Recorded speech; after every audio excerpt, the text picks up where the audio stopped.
नमस्कार, DD news पर आप देखना शुरू कर चुके हैं समाचारों का बुलेटिन। मैं हूं लाल चंद्र सिंह। ये समाचार विशेष है, इसलिए विशेष है क्योंकि जैसा कि आप जानते हैं कि मुंबई में विशेष समारोह हो रहा है नई सरकार के गठन का, तो हम आपको वहां जरूर लिए चलेंगे। लेकिन उससे पहले देख लेते हैं इस समय की हेडलाइंस क्या क्या है। अब से थोड़ी ही देर में महाराष्ट्र को मिलेगा नया मुख्यमंत्री। प्रधानमंत्री नरेंद्र मोदी की मौजूदगी में देवेंद्र फडणवीस सीएम के रूप में लेंगे पद और गोपनीयता की शपथ।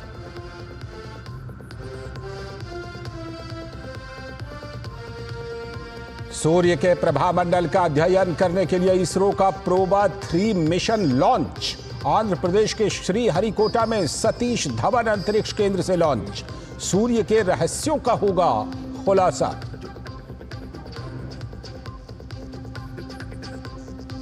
भारत दौरे पर भूटान नरेश जिग्मे खेसर नामग्याल वांगचुक। पीएम मोदी से भूटान नरेश ने की मुलाकात।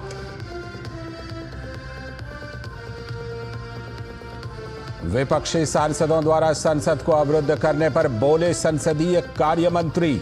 महत्वपूर्ण मुद्दों पर व्यवधान डालना बेहद दुखद। भाजपा ने पूरे मामले को राजनीतिक ड्रामा करार दिया। ओसीसीआरपी में राहुल गांधी पर लिखे लेख पर भाजपा आक्रामक। नेता प्रतिपक्ष पर लगाया देश के खिलाफ मिले भगत का आरोप। संसद में भी ओसीसीआरपी के मुद्दे पर जमकर बरसे भाजपा सांसद।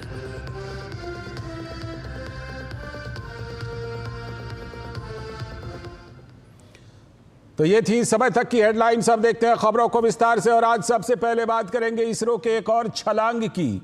इसरो ने PSLV C-59 व्हीकल पर यूरोपीय अंतरिक्ष एजेंसी के प्रोबा 3 सौर मिशन को सफलतापूर्वक लॉन्च कर दिया गया। यह प्रक्षेपण आंध्र प्रदेश के श्रीहरिकोटा में सतीश धवन अंतरिक्ष केंद्र से किया गया। मिशन को लॉन्च करने का काम इसरो का है। प्रोबा 3 यूरोपीय अंतरिक्ष एजेंसी यानी ESA का मिशन है। यह एजेंसी की इस सीरीज का तीसरा सोलर मिशन है।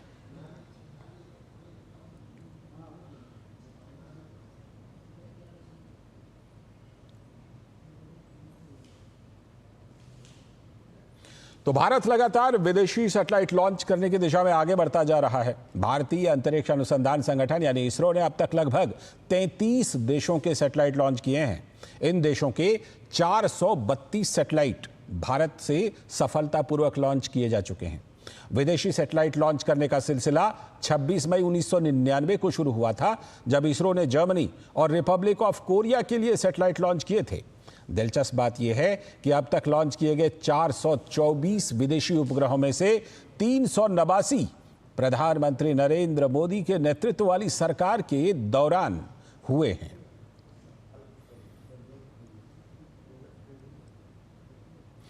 तो भारत द्वारा लॉन्च किए गए ये विदेशी सैटेलाइट हैं, जिसका ब्यौरा आप देख रहे हैं कि अब तक जो 424 विदेशी उपग्रह लॉन्च किए गए उनमें 389 तो प्रधानमंत्री नरेंद्र मोदी की जब से सरकार बनी है तब से लॉन्च किए गए हैं। इसरो ने अब तक लगभग 33 देशों के सैटेलाइट को लॉन्च किए हैं।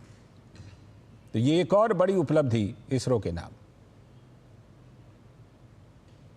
और अब बात करेंगे महाराष्ट्र की नई सरकार की, जहां अब से थोड़ी ही देर में देवेंद्र फडणवीस के नेतृत्व में नई सरकार शपथ लेने वाली है।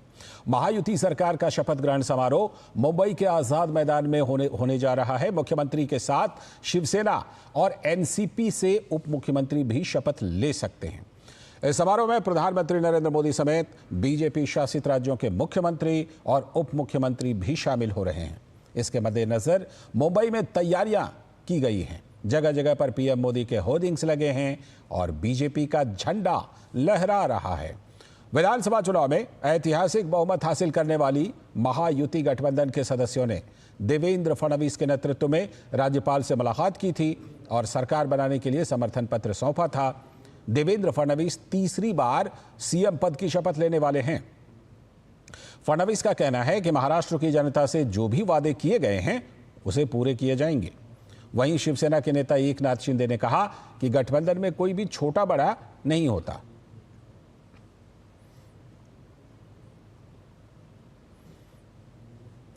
तो ये समारोह करीब करीब 5:30 बजे होने वाला है, वहां पर हम आपको लिए चलेंगे, लेकिन उससे पहले कुछ और बड़ी खबरें देख लेते हैं। खबर संसद से। बार बार संसद की कार्यवाही बाधित होने पर केंद्रीय मंत्री और भाजपा के नेता किरेन रिजिजू ने खेद जताया है। उन्होंने बताया कि शीतकालीन सत्र की शुरुआत से ही हमने सर्वदलीय बैठक का आयोजन किया था। बैठक में ये पहले सर्वसम्मति से तय भी किया गया था कि सदन में चर्चा किन विषयों पर की जानी है। सरकार की इतनी पारदर्शिता के बावजूद विपक्ष की संसद से बाहर और भीतर भी नौटंकी जारी है। संसदीय लोकतंत्र में ये ठीक नहीं है और ये सदन चलाने का सही तरीका नहीं है। आज कुछ सांसदों ने बहुत महत्वपूर्ण मुद्दे उठाए हैं और विपक्ष सदन में व्यवधान डाल रहा था।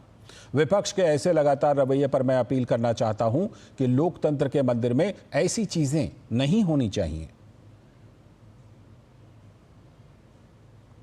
अपोजिशन पार्टी का व्यवहार से बहुत दुखी हूं। भारत के उभरते हुए ताकत को रोकने के लिए, खत्म करने के लिए जो षड्यंत्र रचा हुआ है वो गंभीर मामला है।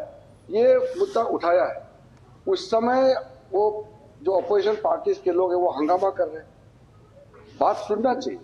चेयरमैन के ओर से भी इसको टिप्पणी करके कहा है कि ये मामला गंभीर है। वो सुनना नहीं चाहते और आरोप लगा रहे हैं। मैं फिर से कांग्रेस पार्टी और बाकी विपक्ष के सदस्यों को अपील करना चाहता हूं, हर हंगामा मत कीजिए, चर्चा कीजिए। देश सुनना चाहता है। वहीं केंद्रीय मंत्री गिरिराज सिंह ने विपक्षी सांसदों के विरोध प्रदर्शन को राजनीतिक ड्रामा करार दिया। उन्होंने इंडी गठबंधन और कांग्रेस के नेता राहुल गांधी पर निशाना साधते हुए कहा कि मीडिया में बने रहने के लिए वो इस तरह की गतिविधियों को अंजाम दे रहे हैं।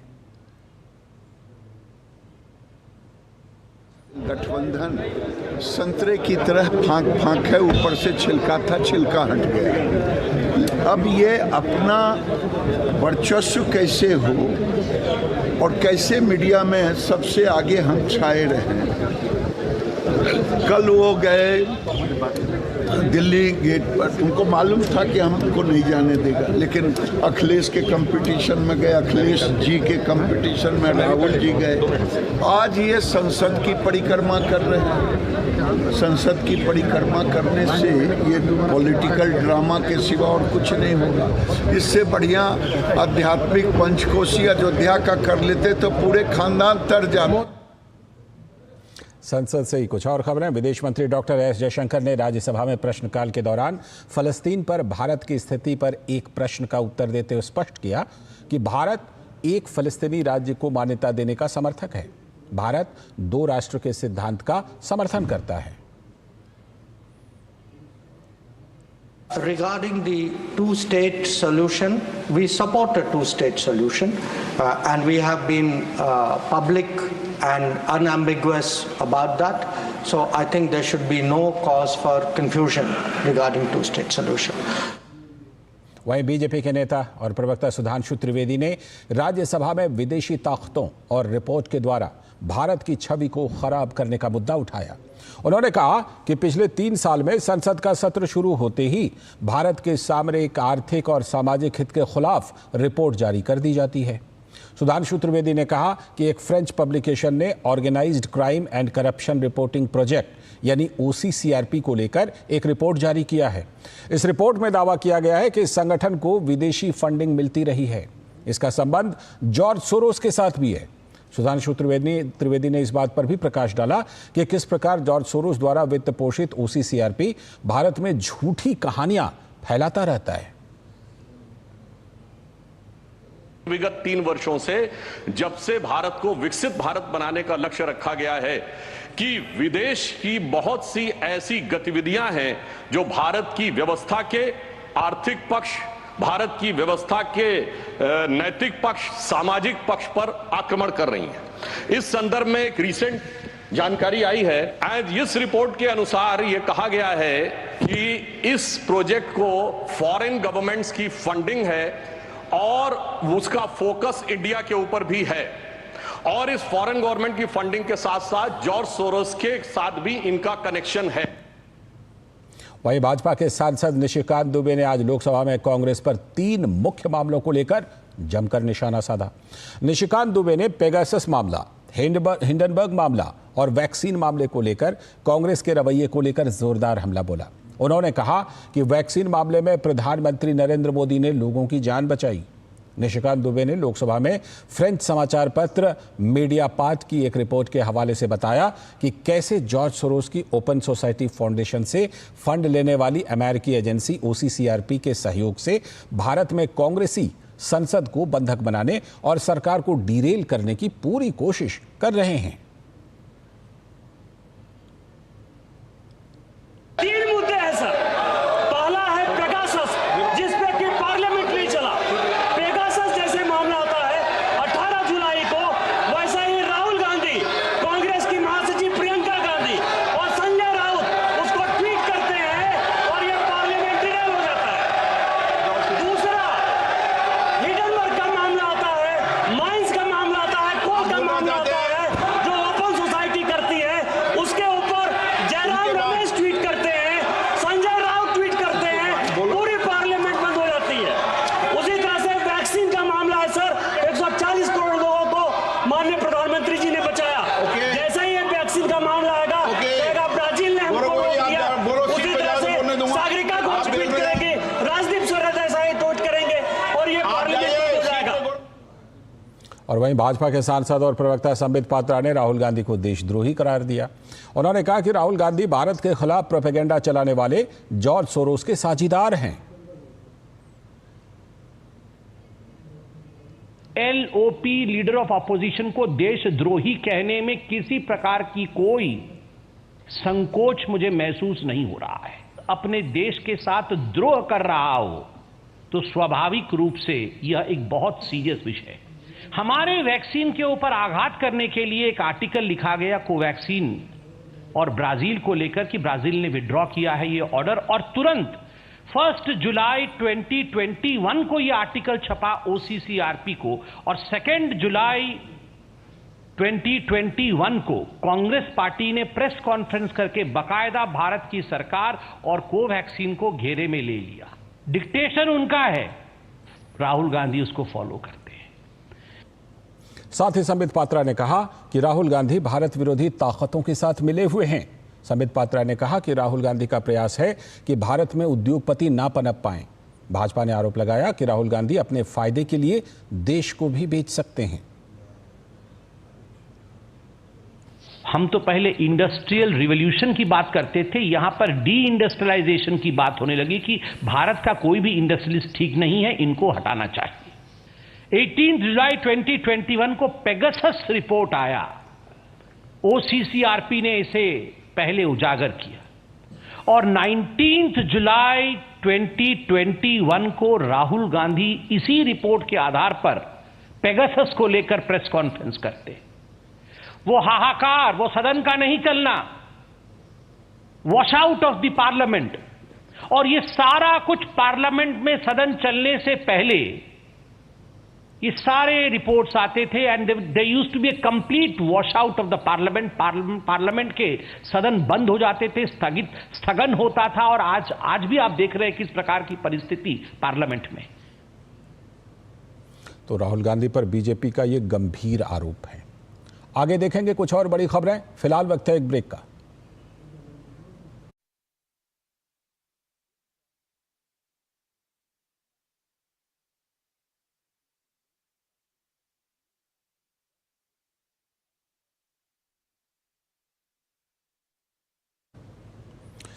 स्वागत है। अगली खबर, भारत दौरे पर भूटान के नरेश जिग्मे खेसर नामग्याल वांगचुक ने प्रधानमंत्री नरेंद्र मोदी से मुलाकात की। भूटान नरेश जिग्मे खेसर नामग्याल वांगचुक आज से भारत की 2 दिवसीय आधिकारिक यात्रा पर हैं। नई दिल्ली आगमन पर उनका स्वागत विदेश मंत्री डॉक्टर एस जयशंकर ने किया। विदेश मंत्री ने उनके स्वागत की तस्वीरों को साझा करते हुए लिखा कि उनकी यात्रा से हमारी मित्रता के अनूठे बंधन और मजबूत होंगे। इस यात्रा का उद्देश्य दोनों देशों के बीच पहले से ही घनिष्ठ संबंधों को और अधिक प्रगाढ़ बनाना है।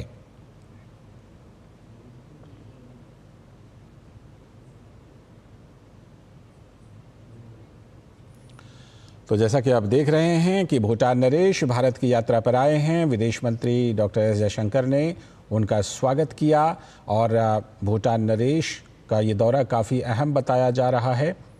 भूटान नरेश जिग्मे खेसर नामग्याल वांगचुक, ये भूटान नरेश भारत की यात्रा पर हैं और भारत यात्रा के दौरान कई अहम मुद्दों पर दोनों देशों के बीच बातचीत होनी है। भारत और भूटान के बीच जो संबंध हैं वो अपने आप में अद्वितीय हैं। जो भारत और भूटान का दोस्ताना संबंध है वो बाकी देशों से बिल्कुल अलग है। अगली खबर हिंदुस्तान टाइम्स में केंद्रीय संस्कृति और पर्यटन मंत्री गजेंद्र सिंह शेखावत द्वारा एक आर्टिकल लिखा गया है। उन्होंने अपने लेख में भारतीय संविधान की मूल प्रति का चित्रण करने वाले आचार्य नंदलाल बोस और उनके सहयोगियों द्वारा बनाए गए चित्रों का विस्तार से उल्लेख किया है। केंद्रीय मंत्री ने अपने लेख में लिखा, भारतीय गणराज्य के संस्थापक दस्तावेज पर 5000 से भी अधिक वर्षों के सभ्यतागत इतिहास को दृश्यात्मक रूप में व्यक्त करना कठिन कार्य है, लेकिन आचार्य नंदलाल बोस सिर्फ एक कलाकार नहीं थे और संविधान को चित्रित करना सिर्फ एक परियोजना नहीं थी। उनके द्वारा बनाए गए सभी चित्र संविधान के अंतिम पृष्ठ पर सूचीबद्ध हैं।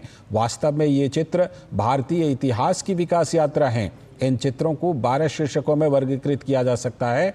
मोहनजोदड़ो काल, वैदिक काल, महाकाव्य काल, महाजनपद और नंदों का समय, मौर्य काल, गुप्त काल, मध्य काल, ब्रिटिश काल, स्वतंत्रता आंदोलन, स्वतंत्रता के लिए क्रांतिकारी आंदोलन और भारत की प्राकृतिक विशेषताएं। तस्वीरों की शुरुआत राष्ट्रीय प्रतीक से होती है।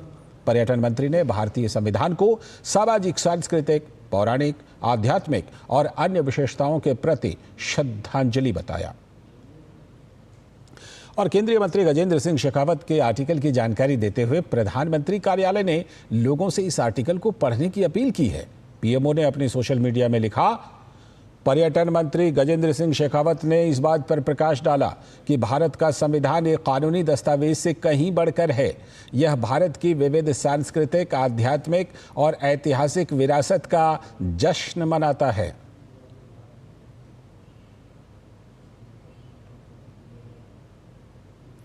एक ब्रेक ले लेते हैं, उसके बाद खबरों के सफर को आगे बढ़ाएंगे। बढ़िया है, क्यों है? प्राकृतिक हल्दी, मिर्ची, धनिया नहीं, मिर्ची, धनिया, हल्दी, MDH।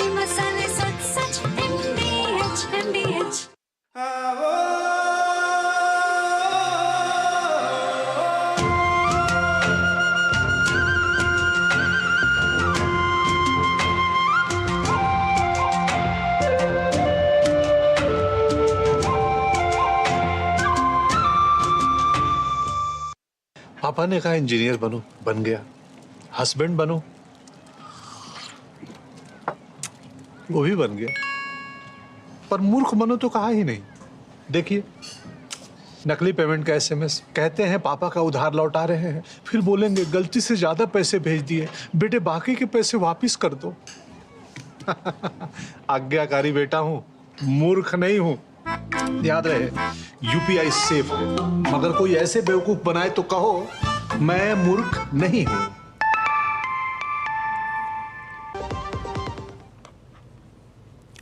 स्वागत है ब्रेक के बाद। आगे की खबरों में रूस के राष्ट्रपति व्लादिमीर पुतिन ने प्रधानमंत्री नरेंद्र मोदी की इंडिया फर्स्ट पॉलिसी और मेक इन इंडिया पहल की जमकर तारीफ की है। 15वें BTB रूस कॉलिंग इन्वेस्टमेंट फोरम में उन्होंने जोर देकर कहा कि विनिर्माण को बढ़ावा देने और विदेशी निवेश को आकर्षित करने के उद्देश्य से शुरू की गई मेक इन इंडिया पहल ने वैश्विक अर्थव्यवस्था में भारत की स्थिति को मजबूत करने में महत्वपूर्ण भूमिका निभाई है। उन्होंने भारत सरकार द्वारा छोटे और मध्यम आकार के उद्यमों यानी MSME के लिए स्थिर स्थिति बनाने को लेकर किए गए प्रयासों की सराहना की। उन्होंने विशेष रूप से प्रधानमंत्री नरेंद्र मोदी द्वारा शुरू की गई आर्थिक पहलों पर प्रकाश डाला, जिसमें मेक इन इंडिया कार्यक्रम पर विशेष ध्यान दिया गया। पुतिन ने भारत की मेक इन इंडिया पहल के बीच समानताएं बताते हुए भारत में विनिर्माण संयंत्र स्थापित करने के प्रति इच्छा जताई और कहा कि भारत में निवेश करना लाभदायक है। उन्होंने ये भी कहा कि रूसी कंपनी रोसनेफ्ट ने हाल ही में भारत में $20 बिलियन का निवेश किया है। साथ ही पुतिन ने MSME के विकास के लिए रूस और भारत सहयोग पर जोर दिया और ब्रिक्स निवेश मंच को वैश्विक दक्षिण देशों को समर्थन देने में महत्वपूर्ण माना।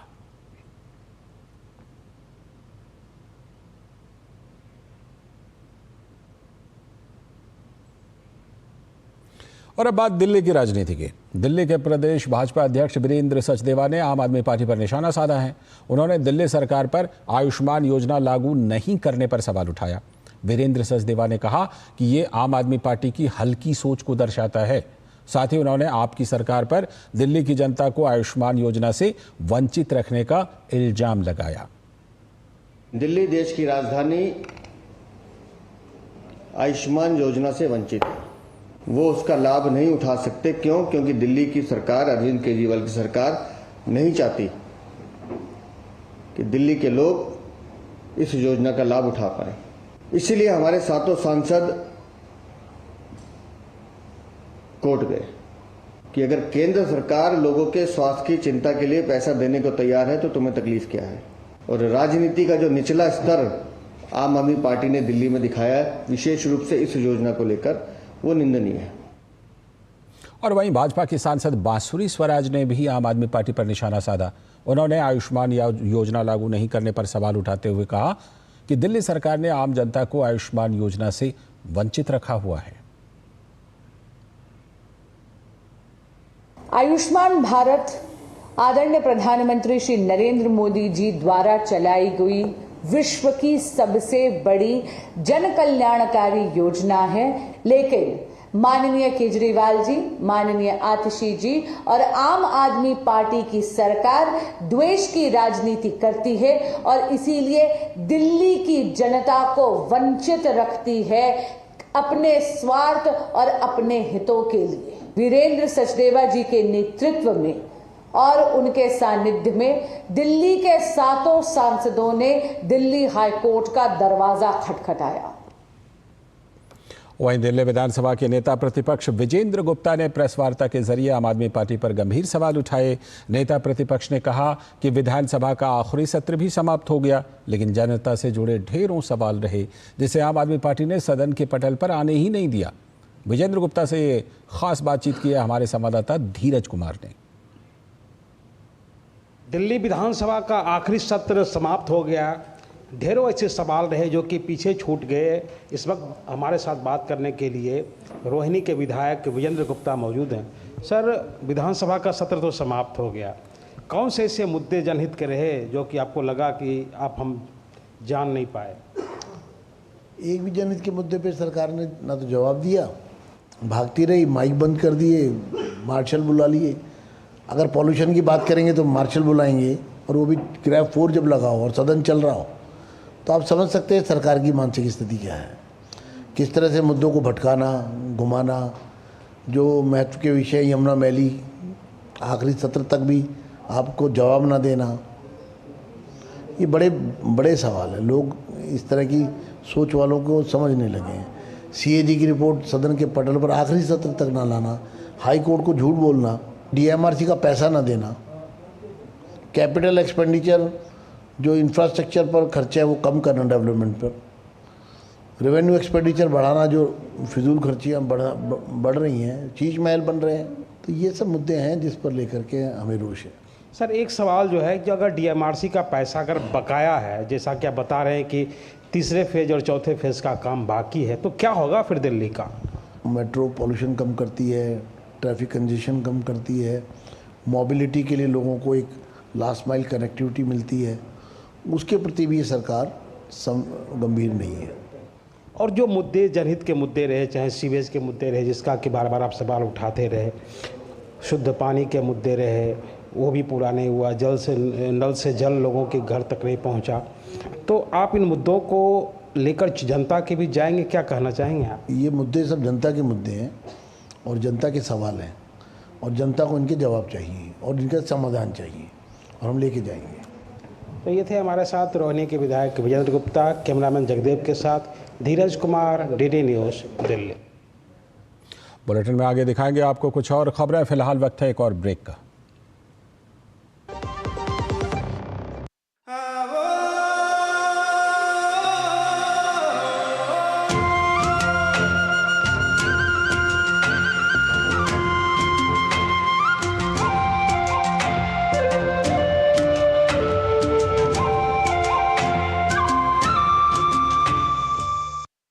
डॉक्टर साधु ये प्रीमियम क्या होता है? बेटा प्रीमियम मतलब समझ लो पेट्रोल। जब तक कार में पेट्रोल है तब तक कार चलेगी, पेट्रोल खत्म कार स्टॉप। पर पापा इस बार पेट्रोल खत्म होने पर भी कार चलती रहेगी। वो कैसे? LIC के जीवन लाभ में प्रीमियम पेमेंट हो जाए स्टॉप, पर पॉलिसी के फायदे चलते रहते हैं। मतलब अब लाइफ की गाड़ी चलेगी नॉन स्टॉप। LIC हर पल आपके साथ। स्वागत है ब्रेक के बाद। ब्रेक से पहले हम आपको बता रहे थे कि किस तरह दिल्ली की राजनीति में आयुष्मान भारत योजना एक मुद्दा बन रही है। तो भारत के सभी भाजपा के जो दिल्ली के 7 सांसद हैं, उन्होंने आयुष्मान भारत योजना को दिल्ली में लागू करने के लिए हस्ताक्षर अभियान की शुरुआत कर दी है। हस्ताक्षर अभियान के जरिए सभी सांसद अपने अपने क्षेत्र में लोगों का जन समर्थन भी जुटा रहे हैं। तो समर्थन के लिए दिल्ली प्रदेश भाजपा ने 78200 78200 यानी कि 78200 78200 ये एक टोल फ्री नंबर भी जारी किया है। सिग्नेचर अभियान के मुद्दे पर उत्तर पश्चिमी जिले के सांसद योगेंद्र चंदौलिया से बातचीत की है हमारे संवाददाता धीरज कुमार ने। आयुष्मान योजना को लागू कराने के लिए सिग्नेचर कैंपेन की शुरुआत हुई है। इस मुद्दे पर बात करने के लिए हमारे साथ दिल्ली के सांसद योगेंद्र चंदौलिया जी मौजूद हैं। प्रधानमंत्री नरेंद्र मोदी जी ने 2018 के अंदर 5 लाख रुपए का बीमा कवर लोगों को मिले जिसके स्वास्थ्य का इलाज करा सके। दुर्भाग्य ये है कि 33 राज्य सरकारों ने इसको अपना लिया। दिल्ली की सरकार इसको अपनाना नहीं चाहती। वह नहीं चाहती कि दिल्ली के लोग स्वस्थ रहें।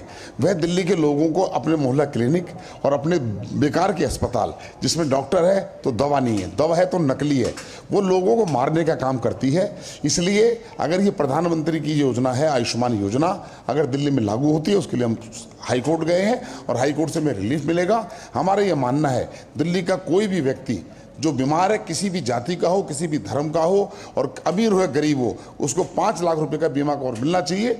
और हमने एक टोल फ्री नंबर भी जारी किया है। हम लोगों के बीच में जाएंगे और केजरीवाल को और आतिशी को बेनकाब करेंगे। सर एक चीज़ मुझे बताइए कि दिल्ली सरकार को क्या दिक्कत है? अगर वो योजना लागू कर देती है तो इसका फायदा तो बहुत लोगों को मिल गया होता अभी तक।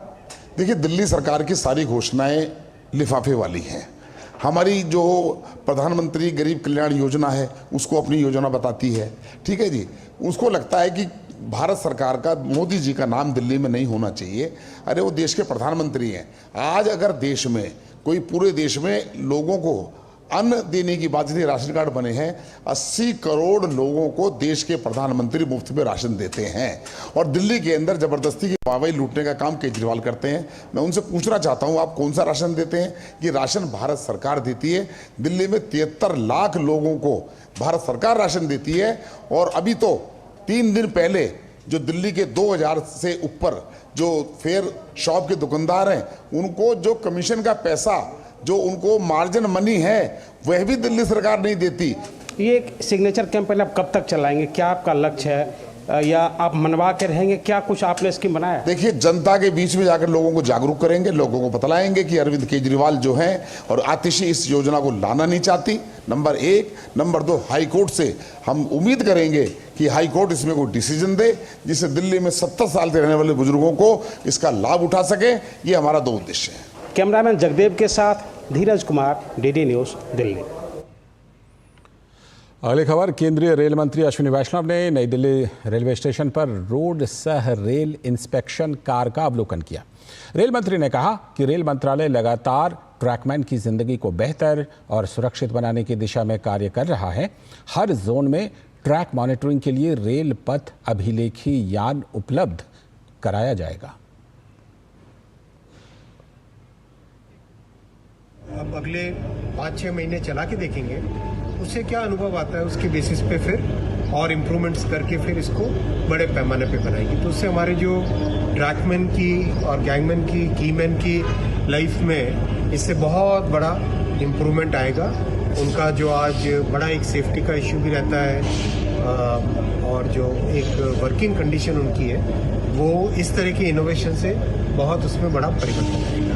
तो आपने अभी देखा ट्रैक रिकॉर्डिंग कार यानी ITMS, integrated track monitoring system, और ये रोड कम रेल व्हीकल, ये 2 मिला के ओवरऑल हमारे ट्रैक की सेफ्टी, ट्रैक का हेल्थ चेकअप और ट्रैक के ऊपर जो काम करने वाले हमारे कर्मचारी बंधु हैं उनकी जिंदगी में इससे बहुत बड़ा परिवर्तन आएगा। एक और बड़ी खबर, उत्तर प्रदेश के मुख्यमंत्री योगी आदित्यनाथ ने अयोध्या में बांग्लादेश और संभल के मुद्दे पर बड़ा बयान दिया। उन्होंने कहा कि बाबर के सिपह सलार ने 500 साल पहले जो अयोध्या और संभल में किया था वही तो आज बांग्लादेश में हो रहा है। इन तीनों की प्रकृति एक ही है और तीनों का डीएनए एक जैसा है। और इस समय ये आप सीधी तस्वीरें मुंबई से देख रहे हैं, जहां पर प्रधानमंत्री नरेंद्र मोदी आज़ाद मैदान में पहुंच गए हैं। प्रधानमंत्री नरेंद्र मोदी खासतौर पर वहां पर जो नई सरकार का शपथ ग्रहण समारोह है, देवेंद्र फडणवीस नए मुख्यमंत्री के तौर पर शपथ ग्रहण करने वाले हैं। तो उसी शपथ ग्रहण समारोह में प्रधानमंत्री नरेंद्र मोदी पहुंच चुके हैं। जैसा कि हम जानते हैं कि नमस्कार, शपथविधी कार्यक्रमाला सुरुवात होत असून माननीय पंतप्रधान महोदय, माननीय राज्यपाल महोदय, इतर सर्व मान्यवर यांचा हार्दिक स्वागत आहे। आता सर्वांनी कृपया राष्ट्रगीत आणि राज्यगीतसाठी उभा राहावे।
राज्यगीत होईल।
माननीय राज्यपाल महोदय, राज्याचे मुख्यमंत्री, उपमुख्यमंत्री पदाचे तसेच गुप्ततेची शपथ घेण्यासाठी पदनिर्देशक माननीय मुख्यमंत्री, माननीय उपमुख्यमंत्री या ठिकाणी उपस्थित आहेत।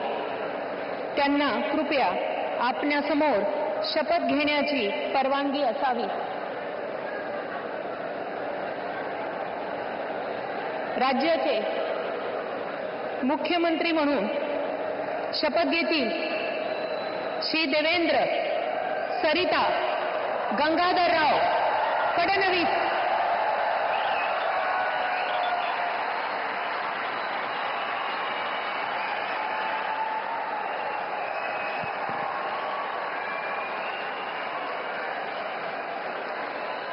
मी देवेंद्र सरिता गंगाधरराव फडणवीस ईश्वर साक्ष शपथ घेतो की कायद्याद्वारे स्थापित झाले आहे अशा भारताच्या संविधानाबद्दल मी खरी श्रद्धा व निष्ठा बाळगेन. मी भारताची सार्वभौमता व एकात्मता उन्नत राखीन. मी महाराष्ट्र राज्याचा मुख्यमंत्री म्हणून माझी कामे निष्ठापूर्वक व सत्सद विवेक बुद्धीने पार पाडेन आणि संविधान व कायदा यानुसार सर्व तऱ्हेच्या लोकांना मी निर्भयपणे व निपक्षपातीपणे तसेच कोणाच्याही विषयी ममत्व भाव किंवा आकस न बाळगता न्याय वागणूक देईन.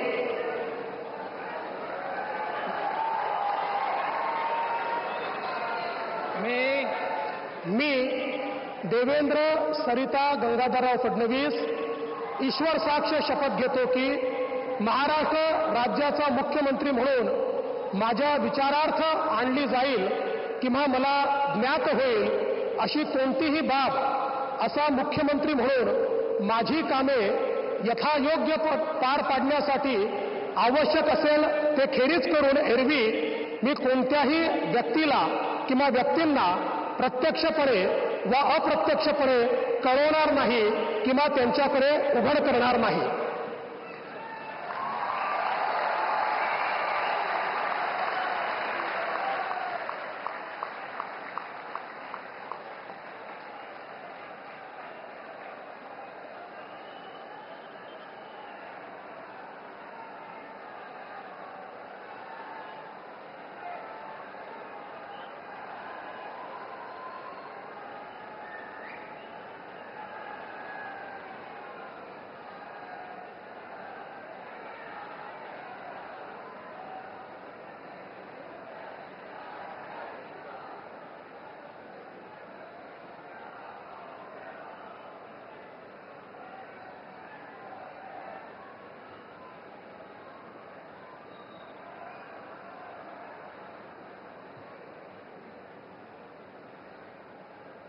माननीय राज्यपाल महोदय, माननीय मुख्यमंत्री यांना पुष्पगुच्छ देतील.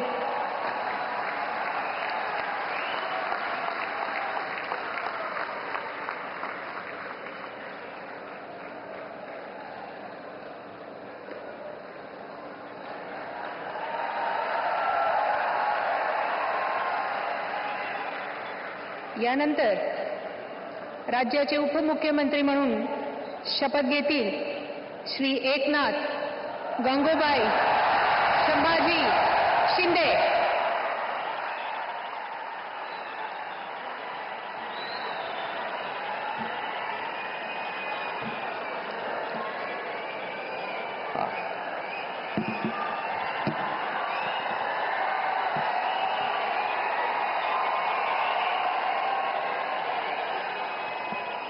हिंदू हृदय सम्राट बाळासाहेब ठाकरे यांना वंदन. गुरुवर्य धर्मवीर आनंद दिघे साहेबांचं स्मरण आणि देशाचे कर्तबगार आणि लोकप्रिय प्रधानमंत्री नरेंद्र मोदीजी व देशाचे कणखर गृहमंत्री अमितभाई शाह यांच्या भक्कम पाठिंब्याने आशीर्वादाने तसेच राज्यातील 13 कोटी जनतेच्या आशीर्वादाने मी एकनाथ गंगूबाई संभाजी शिंदे ईश्वर साक्ष शपथ घेतो की कायद्याद्वारे स्थापित झाले आहे अशा भारताच्या संविधानाबद्दल मी खरी श्रद्धा व निष्ठा बाळगीन. मी भारताची सार्वभौमता व एकात्मता उन्नत राखीन. मी महाराष्ट्र राज्याचा उपमुख्यमंत्री म्हणून माझी कामे निष्ठापूर्वक व सत्सद विवेक बुद्धीने पार पाडीन आणि संविधान व कायदा यानुसार सर्व तऱ्हेच्या लोकांना मी निर्भयपणे व निष्पक्षपातीपणे तसेच कोणाच्याही विषयी ममत्वभाव किंवा आकस न बाळगता न्याय्य वागणूक देईन. मी एकनाथ गंगूबाई संभाजी शिंदे ईश्वर साक्ष शपथ घेतो की महाराष्ट्र राज्याचा उपमुख्यमंत्री म्हणून माझ्या विचारार्थ आणली जाईल किंवा मला ज्ञात होईल अशी कोणतीही बाब असा उपमुख्यमंत्री म्हणून माझी कामे यथायोग्य पार पाडण्यासाठी आवश्यक असेल ते खेरीज करून एरवी मी कोणत्याही व्यक्तीला किंवा व्यक्तींना प्रत्यक्षपणे वा अप्रत्यक्षपणे कळवणार नाही किंवा त्यांच्याकडे उघड करणार नाही. धन्यवाद.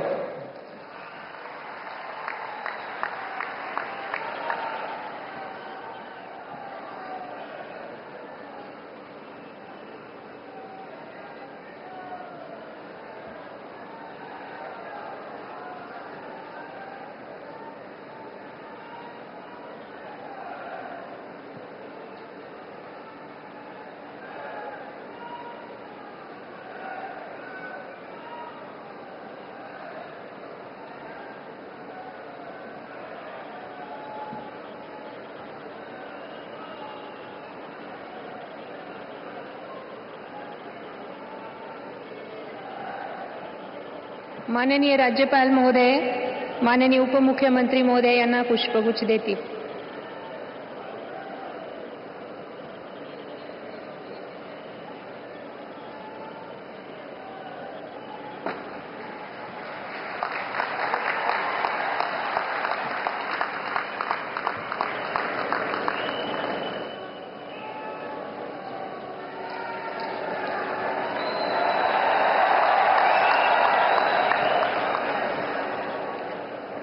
यानंतर राज्याचे उपमुख्यमंत्री म्हणून शपथ घेतील श्री अजित आशाताई अनंतराव पवार.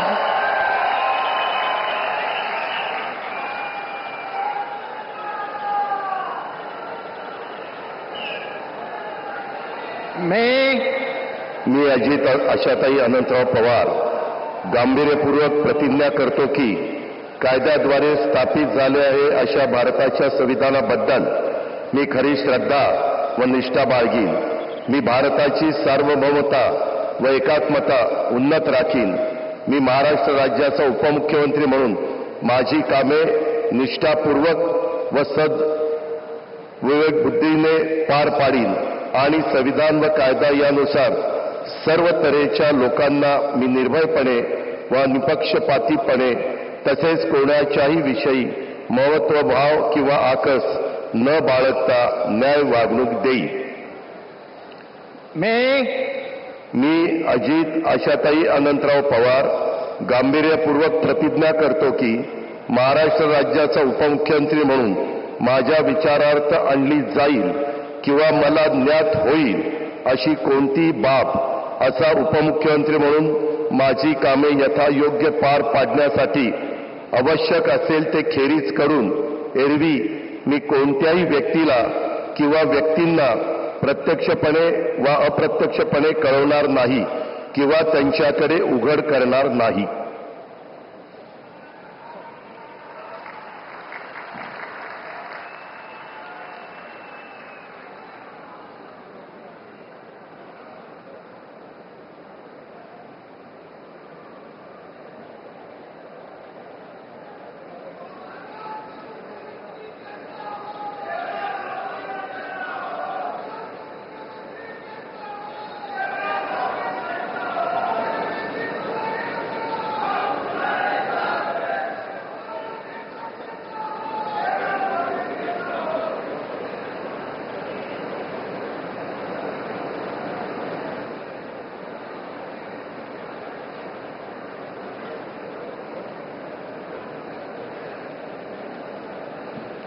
माननीय राज्यपाल महोदय, माननीय उपमुख्यमंत्री महोदय यांना पुष्पगुच्छ देतील.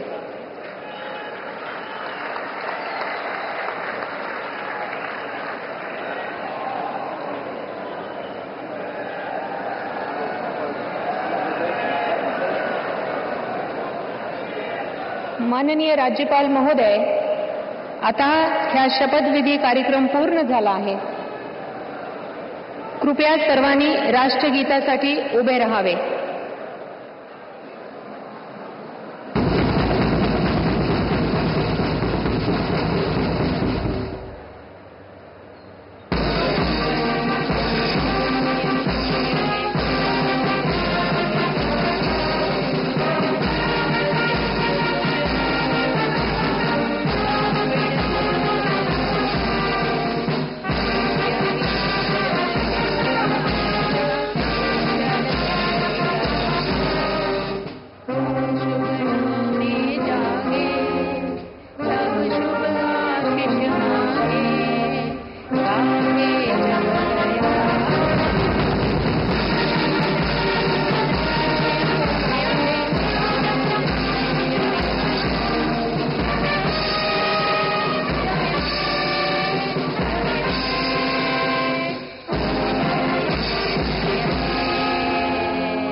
जय हिंद, जय महाराष्ट्र।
तो ये सीधा प्रसारण आप मुंबई के आजाद मैदान से देख रहे थे, जहां पर कि नई सरकार का गठन हुआ और जो शपथ ग्रहण समारोह है वो अभी अभी वहां पर संपन्न हुआ है। मुख्यमंत्री के तौर पर देवेंद्र फडणवीस ने महाराष्ट्र के नए मुख्यमंत्री के तौर पर शपथ ले ली है।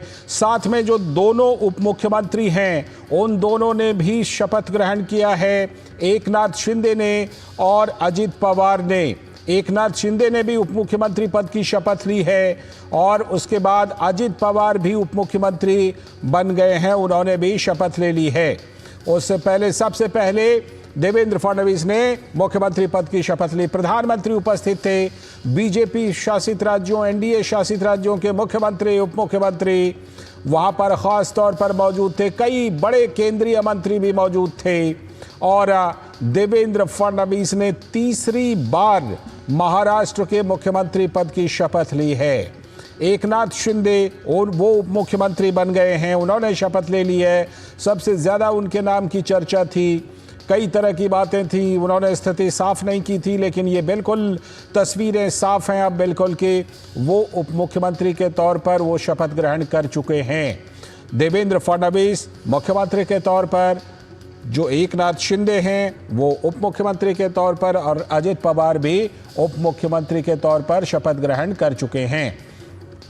मुंबई के आजाद मैदान में इस प्रमुख समारोह का, इस विशेष समारोह का आयोजन किया गया, जहां पर कि करीब 30-40 हजार लोग वहां पर उपस्थित रहे। अलग अलग क्षेत्रों के लोगों को आमंत्रित किया गया। मुख्य अतिथि के तौर पर प्रधानमंत्री नरेंद्र मोदी वहां पर शामिल थे। प्रधानमंत्री नरेंद्र मोदी के साथ ही जो प्रधानमंत्री, केंद्रीय कैबिनेट के कई वरिष्ठ सदस्य, कई वरिष्ठ मंत्री वहां पर मौजूद थे। साथ ही बीजेपी और एनडीए शासित राज्यों के मुख्यमंत्री और उप मुख्यमंत्री भी वहां बड़ी संख्या में उपस्थित रहे और वो सभी इस पल का गवाह बने। जैसा कि हम जानते हैं कि जो एनडीए है वो महाराष्ट्र में महायुति के नाम से जानी जाती है, बड़ी जीत दर्ज की।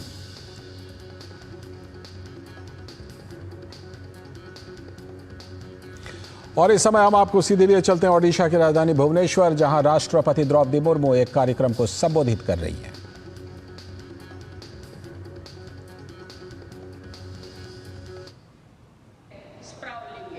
The development of the complex is well conceived and is designed to meet the current and future needs. I am happy to note that the requirement of the different segments have been kept in consideration and various facilities have been created accordingly. This is how there are facilities for creche, ramp, vulnerable witness deposition center, separate washroom for women, Divyangjan and transgenders community. It keeping with the new technologies which are meant to accelerate the process and increase access to justice, facility and digitization room and virtual courtrooms have been provided for. I commend the step of using solar energy, which is an environment-friendly initiative. These features, along with the other modern amenities, will help in smooth functioning of the judiciary fraternity active here. This will result in quicker delivery of justice, which is the ultimate objective of all such efforts. सुधीवृंद न्याय प्रदानर विलंब हेले न्याय प्रार्थी व्यक्ति ताहा न्याय न पाइबा सहित समान। Justice delayed is justice denied. उक्तिटी एही दृष्टिरू प्रासंगिक। गत सेप्टेम्बर 1 तारिख दिन उच्चतम न्यायालय द्वारा नवा दिल्ली रे आयोजित जिला न्यायपालिका सम्मेलन में उद्यापनी उत्सव मु जोग देइथिली एवं कहिथिली कल्चर ऑफ एडजर्नमेंट द्वारा गरीब लोक माने अधिक कष्ट भोगुछंती। बारंबार कोर्ट कचेरी को दौड़िबा पई सेमानकर अर्थबल बा लोकबल न थाए। सुतरां बारंबार तारीख कुंचाइबा प्रक्रिया रे जेपरि पूर्णच्छेद पड़े ताहाकू आपण माने प्राथमिकता देबे बोली मु आशा करूछि। विचारपति एवं आईनजीवी मानक सहयोग रे कल्चर ऑफ एडजर्नमेंट को बंद करा जाय पारिबो एवं साधारण लोकन को त्वरित न्याय प्रदान करा जाय पारिबो। देशर साधारण लोकन को स्वार्थ को दृष्टि रखी ए दिगरे आपण माने विहित पदक्षेप ग्रहण करिवे बोली मु आशा पोषण करूछि। अनेक समय रे भाषा जोगु साधारण जनता न्यायपालिका ठरू दूरे जाउथिबा लक्ष्य करा जाउछि। न्यायप्रार्थी साधारण लोकटी बुझी पारु नहीं जे वकील महाशय ता पई की जुक्ति करूछन्ति बा विचारपति महोदय ता पई की राय देउछन्ति। तेणु पर्यायक्रमे लोकमानक भाषा रे न्यायपालिकार कार्य संपादित हेबा आवश्यक। अवश्य ए क्षेत्र रे केतेक प्रशंसनीय पदक्षेप ग्रहण करा जायछि। गुरुत्वपूर्ण रायगुड़ी को आंचलिक भाषा रे अनुवाद करा जाय जनसाधारणकर अवगति निमंते उपलब्धि करा जिवा उचित। मु जानी खुशी हेले जे न्यायालयर राय वर्तमान ओडिया और सांताली भाषा रे अनुवाद करा जाउछि एवं ए सब को अनुदित राय सुप्रीम कोर्ट एवं ओडिशा हाईकोर्ट को वेबसाइट रे उपलब्ध हेउछि। ओडिशा सरकार को आईन विभाग पक्षरु अनुदित स्थानीय आईन गुडी को वेबसाइट रे उपलब्ध बोली जानी मु खुशी हेली। आशा करे यह लोक मानकर आईन साक्षरता को वृद्धि करिबारे सहायक हेब। जिला न्यायालय एवं अन्यान्य न्यायालयर सक्रियता उपरे त्वरित न्याय प्रदान प्रक्रिया मध्य निर्भर करे। कारण साधारण लोक माने न्याय पाइबा पई विशेषतः एही सब न्यायालयर द्वारस्थ होइथांती। मु जानिबा को पाइली जे ओडिशा रे ग्राम न्यायालय प्रतिष्ठा करा जाउछि। यह द्वारा न्याय व्यवस्था लोकंकर निकटतर होई पारिछि। यह एक प्रशंसनीय पदक्षेप। यही प्रक्रिया आहुरी व्यापक हेब बोली मु आशा करूछि। स्वजन मंडली वर्तमान वुमेन लेड डेवलपमेंट उपरे अधिक गुरुत्व आरोप करा जाउछि। विभिन्न विश्वविद्यालय रे समावर्तन उत्सव रे जोग दे मु लक्ष्य करूछि जे आम झियो माने आम पुओ मानक अपेक्षा अधिक सफलता हासिल करछथि। आईन व्यवस्था रे मध्य महिलांक संख्या वृद्धि पाइबा आवश्यक रहिछि। एही परिप्रेक्षी आईन क्षेत्र में महिला को सशक्त करने उत्कल गौरव मधुसूदन दास प्रयास विषय रे मु उल्लेख करने चाहे। ब्रिटिश सरकार अमल आईन उपाधि लाभ कर महिला माने वकिलाती कर सुजोग पाउ नथिले। मधुबाबू महिला मान वकिलाती करने सुजोग देवा निमंते पाटना हाईकोर्ट ठारू प्रिवी काउंसिल पर्यंत से कावर विभिन्न संस्थार द्वारस्थ होइथिले। सीधा प्रसारण आप ओडिशा की राजधानी भुवनेश्वर से देख रहे थे, जहां पर नए कोर्ट परिसर के उद्घाटन के अवसर पर राष्ट्रपति द्रौपदी मुर्मू संबोधित कर रही थी। और इसी के साथ इस बुलेटिन में इतना ही, लेकिन डीडी न्यूज पर खबरों और कार्यक्रमों का सिलसिला लगातार जारी है। हमें दीजिए अनुमति। नमस्कार।